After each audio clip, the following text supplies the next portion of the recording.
Good evening, everyone. Well, we're preparing to wrap up another busy day in Scotland. I think we got a lot done. We have a lot of good substantive meetings, and with my fellow leaders, and most of all, it was critically important for the United States to be here.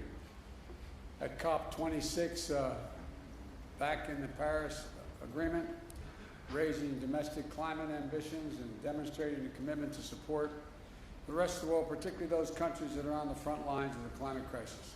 Today I spoke with leaders of forested nations, island nations, developing countries. My message to them was the United States is going to be their partner as we meet this climate crisis.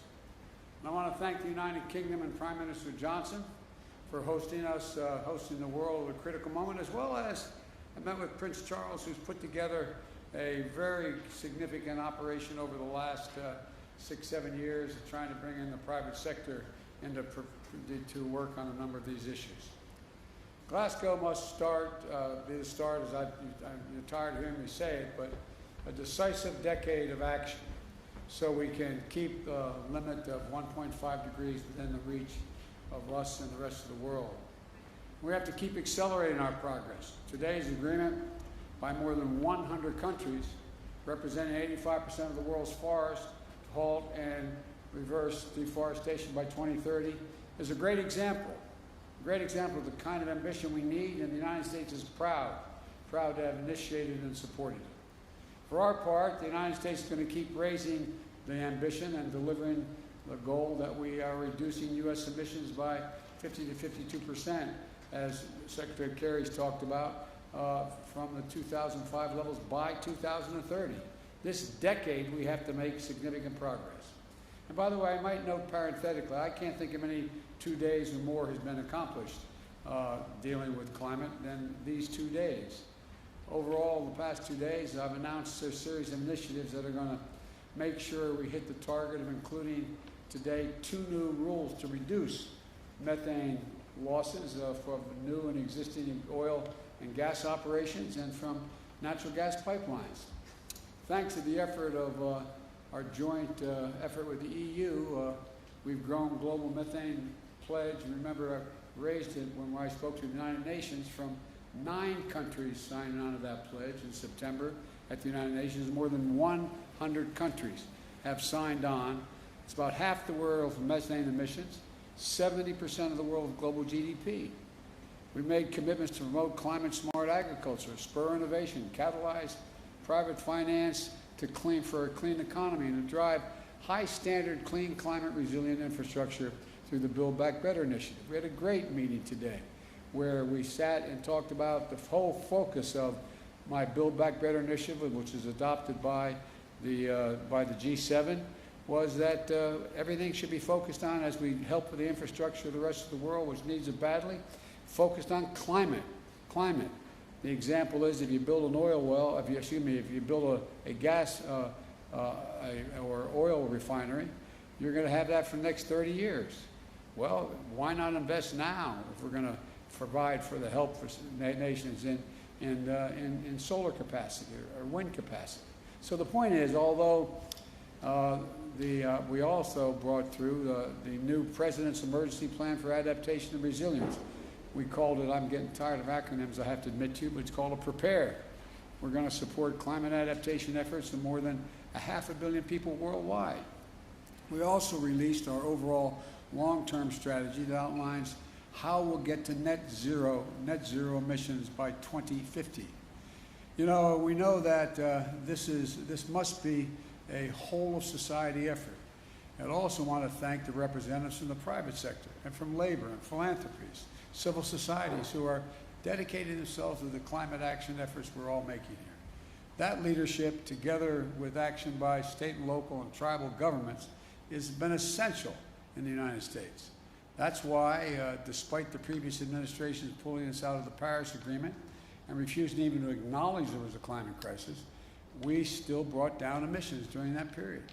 I also want to acknowledge the passion and power of the young people and the activists who are doing such vital work to remind us of our moral obligation to future generations. But look, as I said yesterday, It's not just a moral imperative, it's an economic imperative as well. Investing in our clean energy future is an enormous opportunity for every country to create good-paying jobs and spur a broad-based economic recovery. As I've said, you've heard me say before, my colleagues as well, when I think of climate crisis, I think of jobs.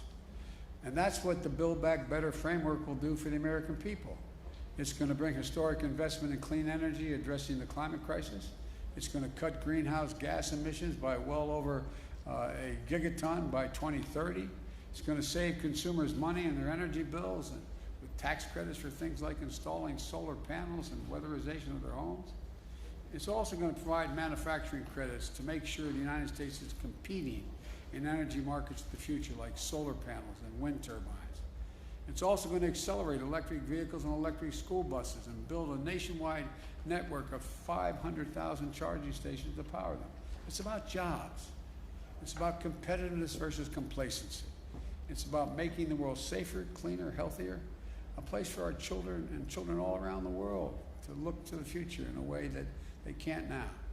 And so there's so many other things that have happened today that I feel good about. But let me start, if you will, I'll be happy to take your questions. Phil, you got a question?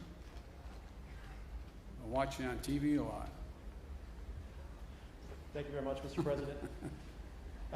You noted your disappointment with Chinese actions on climate in Rome, and also the lack of willingness for Chinese President Xi Jinping to show up at either the G20 or COP26. But I wanted to ask more broadly, when you assess where things stand right now in U.S.-China relationships after your first 10 months in office, your diplomats have had difficulty engaging in a substantive manner with some of their counterparts. You have a Chinese military that has tested a hypersonic missile this summer and is building its nuclear capability. What is your general assessment of where things stand, and are you concerned that the potential for armed conflict has grown over the course of your first 10 months in office? Well, let me start off by addressing the first part of, if not the question, the statement. And that is that I indicated that China and Russia not showing up in Saudi Arabia was a problem. We showed up. We showed up. And by showing up, we've had a profound impact on the way I think the rest of the world is looking at the United States and its leadership role. I think it's been a big mistake, quite frankly, for China, with respect to China not showing up. The rest of the world is going to look to China and say, what value added are they providing? And they've lost an ability to influence people around the world and all the people here at COP. The same way I would argue with regard to Russia. With regard to the more profound question about, am I worried about an armed conflict or some that accidentally occurring with China? No, I'm not, but I have had, as I've said before, and I think we've talked about this, Phil, but I may be mistaken, I think, as I've said, I look at China, and I've had hours of conversations with Xi Jinping, both in person when I was vice president and since I've been president, at least 5 or 6 hours worth of conversations on the telephone. And I'm going to be having a virtual summit with him. I've made it clear, this is competition. It does not have to be conflict. There is no reason there need be conflict. But I've also indicated to him, and I'm not reluctant to say it publicly, that we expect him to play by the rules of the road. We're not going to change our attitude toward Constitution, international airspace, international sea lanes, etc. We also have made it clear that we have to work on dealing with things like cybersecurity and a whole range of other issues. But I'm not looking for, I don't anticipate there will be a need for there be physical conflict. But you know, as you've heard me say this before, my dad had an expression. He said the only conflict worse than one that's intended is one that's unintended. One that's unintended. And so in my meetings with him virtually coming up, I haven't set the exact date yet, I want to make sure there's no misunderstanding. It's competition, not conflict, and so there's no unintended. Yeah, Peter? Mr. President, you're touting on this visit your $1.75 trillion plan that includes climate, but your party is still not united behind it. Senator Joe Manchin yesterday called it budget gimmicks, shell games, and a recipe for economic crisis. Today he said he never signed off on the framework. So do you have a specific commitment from Senator Manchin to support your Build Back Better bill, yes or no, and how do you respond to those criticisms? And I have a quick follow-up. Number one, I'm not going to talk about the specifics of my conversations. He will vote for this if we have in this proposal what he has anticipated, and that is looking at the fine print and the detail of what comes out of the House in terms of the actual legislative initiatives. I believe that Joe will be there. With regard to the issue of whether or not he thinks that he's worried about this being inflationary or going to be negative impact in the economy, I think that I've made it clear to Joe, and will continue to, and we will, that as I've apologized for repeating, Peter, but 17 Nobel laureates on economics said it's going to lower inflation, raise wages, increase competition, create 2 million jobs a year, et cetera. And so I think that I understand that Joe is looking for the precise detail to make sure nothing got slipped in terms of the way in which the legislation got written that is different than he acknowledged he would agree to. But I think we'll get this done. You mentioned the word inflation there. You recently said you have no short-term answer to bring down gas prices, but as you know, it's not just gas prices now. Rents are up. The cost of everyday items are up. Inflation in the U.S. is at a 13-year high. So when specifically should Americans expect those prices to come down? Well, look, first of all, the significant reason why prices are up is because of COVID affecting the supply chain. I mean, I know I'm not trying to be instructive. I know you know this, number one. Number two, if you take a look at, gas prices and you take a look at oil prices, that is a consequence of, thus far, the refusal of Russia or the OPEC nations to pump more oil. And we'll see what happens on that score sooner than later. Number three, I think if you take a look at what we're talking about, you look to this coming Thanksgiving. We're in a situation where we find that we are in a very different circumstance. Last Thanksgiving, as I said, this year we're working on a supply chain issue. But last Thanksgiving, I sat down with my wife, my daughter, and my son-in-law. This Thanksgiving, we're all in a very different circumstance. Things are a hell of a lot better, and the wages have gone up higher, faster than inflation, and we have generated real economic growth. It doesn't mean these dislocations aren't real. They do affect people's lives. For example, one of the reasons why I decided to talk about the need to deal with the operation and the gouging that occurs in some of the pricing of beef and chicken and other things is that that's why I think that's why I indicated to you we're going to look at whether or not there's a violation of antitrust laws and what they're doing. So there's a lot to look at, but the bottom line is that I think and anyone who would prefer, as bad as things are in terms of prices hurting families now, trade this Thanksgiving for last Thanksgiving. Jen Epstein, Wall Street Journal. Excuse me. I beg your pardon. Bloomberg. I hope I got it. I got it. Thank you. Especially since my granddaughter works for you guys in a different circumstance. So I got it. I'm in trouble. Well, I'm going to ask a very Bloomberg question to begin, which is, have you decided who you will nominate to chair the Federal Reserve Board? And if not, can you speak a little bit about what you're thinking about as you consider your choice for Fed chair and the other seats that are open? This is the latest that a president has gone without nominating somebody the year before a nominee needs to be selected. And are you concerned about potentially having a short timeline, especially if you're not going to re-nominate Jay Powell? No, no, and no. No, I'm not going to discuss it with you because that's in train now. We'll be making those announcements fairly quickly. It's been in train for some time, number one.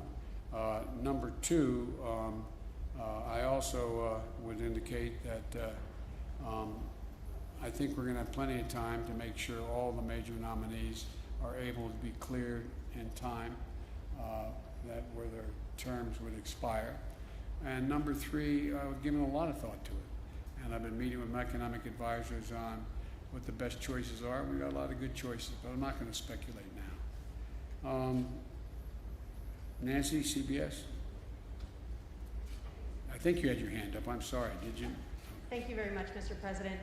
Some of the commitments you made here won't happen unless Congress passes future legislation. How do you convince Republicans and even some Democrats to get behind more spending if they look at this conference and say, China isn't meeting these global goals, Russia doesn't intend to meet these global goals, India doesn't plan to, why should we? Because we want to be able to breathe and we want to be able to lead the world. Look, I mean it sincerely. I think, presumptuous of me to say, talk for another leader, but the fact that China, trying to assert, understandably, a new role in the world as a world leader, not showing up, come on. The single most important thing that's gotten the attention of the world is climate. Everywhere. From Iceland to Australia to, I mean, it just is a gigantic issue. And they've walked away. How do you do that and claim to be able to have any leadership mantle? The same with Putin and Russia. You know, his tundra is burning. He's in a literally the tundra is burning. He has serious, serious climate problems. And he is mum on the willingness to do anything. And so I genuinely believe, and I mean this from the bottom of my heart, when I said at COP7, at the G7, that America was back, you know, people wondered whether, well, is that really true? Well, we were able to change the dynamic of a lot of things coming out of the G7. I think what I'm about to say sounds awfully self-serving. 2 world leaders came up to me today and said, thank you for your leadership. You're making a big difference here. You're moving people. I think you and I talked about that, John, with one of the folks talking to us. And so I think the fact that America showed up and decided to lead and laid out clearly what it wished to do. For example, you know, as I said, the mere fact that we were able to, you know, go from 7 or 8 people or countries talking about, or maybe it was as high as 14, I don't remember the original number, to deal with the whole notion of methane. You know, now 100 nations have signed on. 100 nations. 100 nations have signed on to reduce methane by 30% by 2030. That is, and methane is 25 times more toxic to the environment than CO2. So we're making real progress. Or the deforestation issue. Look what we're doing. Look what we've been able to put together. And in addition to that, one of the things that I feel the best about, and I don't claim any unique credit for it, but I think that we've gotten for the first time a combination of, in dealing with the international problem and that circumstances affect all nations, that we've not only gotten countries off the sideline in terms of making significant financial contributions, but literally trillions of dollars worth of the private sector jumping in, knowing they've got to play and they're going to play an incredibly positive part in dealing with these problems. It's real. It's genuine. And so I just think that, you know, that old bad expression, proof of the pudding's in the eating. You know, I feel confident we're going to get done what we have to do at home in order to deliver. And lastly, you know, if you take a look at what economy is growing, the United States is growing. It has problems, mainly because of COVID and supply chain, but it's growing. We've created over 6 million jobs. We're leading the world in terms of the fastest growing economy, major economies. So I think, you know, we're going through a difficult time in the world because of COVID, because of supply chain consequences, because of the environment and all that's occurred, the way it's in fact imploded in the near term. But as I said to you earlier, and I really mean it, I think it presents a gigantic opportunity, an opportunity to, in a sense, press the restart button and move in a direction that I think the vast majority of countries, and look, I'm sure you interview other world leaders that are here, the vast majority think this is an opportunity. They're not quite sure exactly what to do, exactly how to do it. Not that I have all the answers, I'm not implying that. But they know that. They know that growth rests in dealing with the economy in a way that affects the whole notion of what we're going to do about climate change. And it's a gigantic opportunity. Okay, I called on the Wall Street Journal, Catherine. I got the wrong one. Sorry, let's try the real Wall Street Journal. Thank you very much. We are the real Wall Street Journal. Mr. President, you tweeted earlier asking Virginia and New Jersey residents to vote. Democrat Terry McAuliffe is struggling in a state that you won by 10 points. Do you see his problems as a rebuke of your presidency? And could this signal your real losses for Democrats in the midterms? We're going to win. I think we're going to win in Virginia. And you know, you're reporting it being close. The race is very close. So it's about who shows up, who turns out. And granted, I did win by a large margin.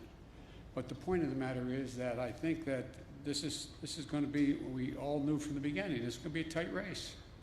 And it is tight. And it's going to get down to turnout. And it's going to, my guess is I'm going to be landing at 1 o'clock in the morning East Coast time. That's probably about the time we'll be hearing what the final results are. I think we're going to win New Jersey as well.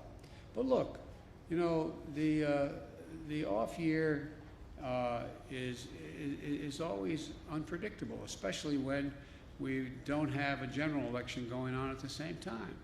That's been the case up and down, you know, for a long time, especially as Virginia's turned more and more blue. But having said that, I don't believe, and I've not seen any evidence that whether or not I am doing well or poorly, whether or not I've got my agenda passed or not, is going to have any real impact on winning or losing. Even if we had passed my agenda, I wouldn't claim we won because Biden's agenda passed. So, but I think it's I think it's going to be very close. I think it's going to get down to, as you all know, turnout. And I think that based on what I have heard so far, it's awful hard for me to be prognosticating, which I don't like doing as president anyway, from overseas. But I think, I hope that every eligible voter in Virginia and New Jersey shows up and votes. And the more of them that do, the better off I think our chances are. And I think we're gonna win. Okay. All right. NPR. Scott. Oh, you mentioned climate activists before, and I want to ask something about them. You're touting agreements, other world leaders have touted agreements, but the atmosphere around the conference here is skeptical, and it's pretty angry.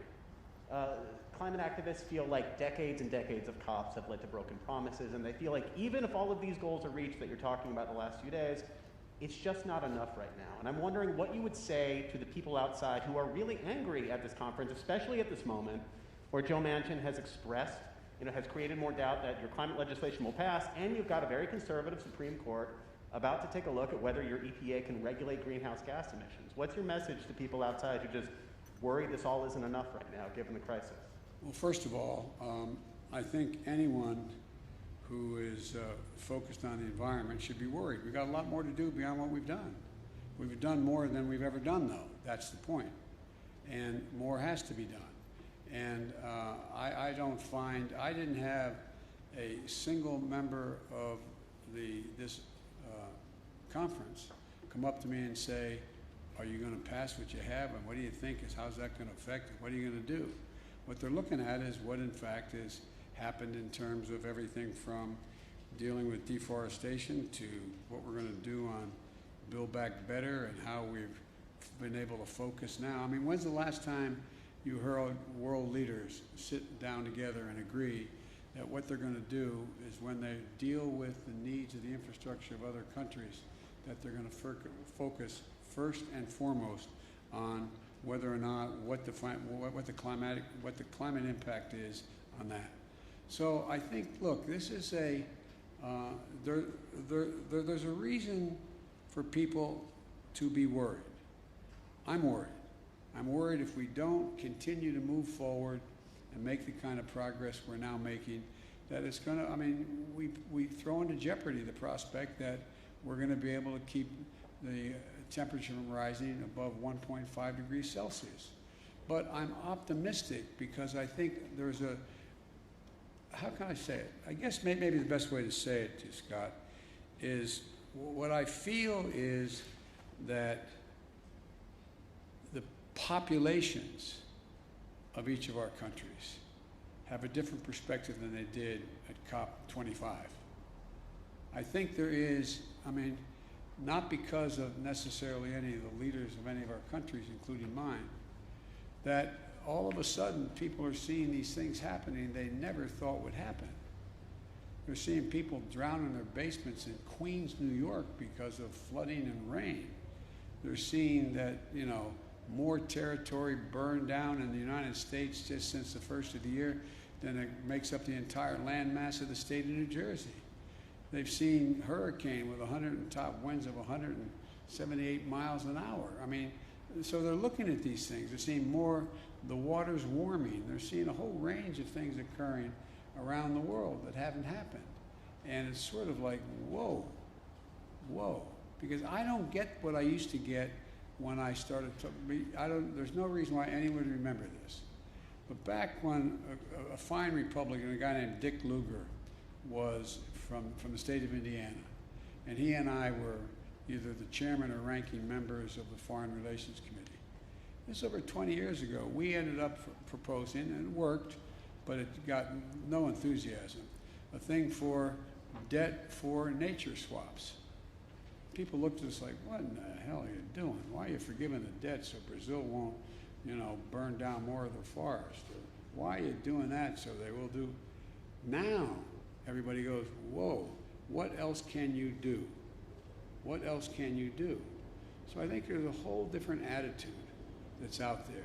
And I think this is being led, and I'm not being solicitous here, I think this is being led by,